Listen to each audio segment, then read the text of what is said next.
চলছে আমাদের এলাকায় জলের ট্যাঙ্কি হওয়ার আগে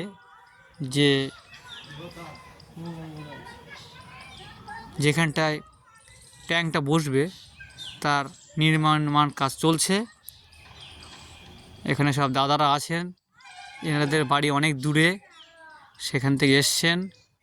এনারা এখানে কাজ করছে, কীভাবে করলে হয় দেখছেন। এটা বাদুড়িয়া পৌরসভার আন্ডারে তারাগুনিয়া 9 নম্বর ওয়ার্ড, খুবই প্রসিদ্ধশালী জায়গা। এর কাজকর্ম চলছে। ভবিষ্যতে এখানেই আমাদের জলের ট্যাঙ্কিটা গড়ে উঠবে, তার কাজকর্মটা চলছে, আপনারা দেখতে পাচ্ছেন। তারাগুনিয়া একটা ঐতিহ্যমণ্ডিত গ্রাম। দূরেও দেখা যাচ্ছে একটি মায়ের মন্দির, তারই পার্শ্বস্থ মাঠে চলছে কাজ। এখানে যাতায়াত করি ডেলি বটে, কিন্তু সে সুযোগ সৌভাগ্য হয় না।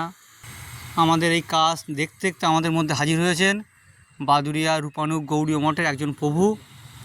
কর্মটা দেখছেন এবং উনি খুব খুশি। ওনার বক্তব্যটা মুখে শুনুন এই জলের ট্যাঙ্কি হওয়ার ব্যাপারে উনি কি বলতে চাইছেন।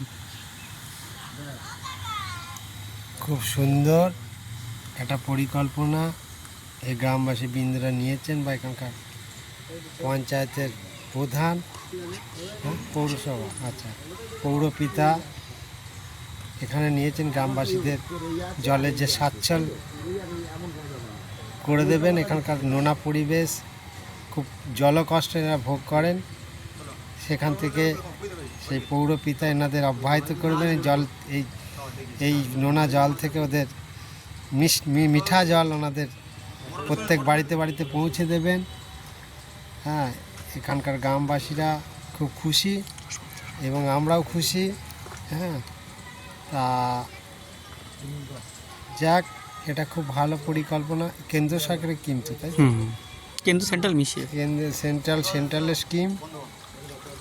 খুব ভালো লাগছে, এনারা সব নিষ্ঠাভাবে কাজ করছে।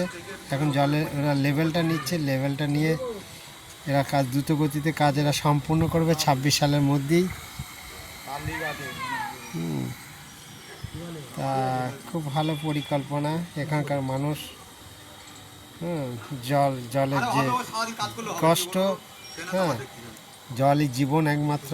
এই জল ছাড়া আমাদের এক মুহূর্তে আমরা বাঁচতে পারি না। সেই জল কেন্দ্র এবং রাজ্য সরকার মিলে প্রত্যেক বাড়িতে পৌঁছে দেবেন, এই বলে আমি আমার ছোট্ট বক্তব্য আমি বিশ্রাম নিচ্ছি। শুনলেন প্রভুর বক্তব্য, এরপরে আমার আর কিছু বলার নেই। উনি যে কথাগুলো বলেছেন এরপরে কোনো কথা আমার খাটে না। আমরা এটুকুই আশা করি কত দ্রুত আমাদের কাজ সম্পন্ন হয়ে আমরা জলকষ্ট হাত থেকে বাঁচতে পারি, সেটা এখন দেখার সমস্ত গ্রামবাসী আছি আমরা এরই অধীর আগ্রহে। ধন্যবাদ, সবাই ভালো থাকবেন।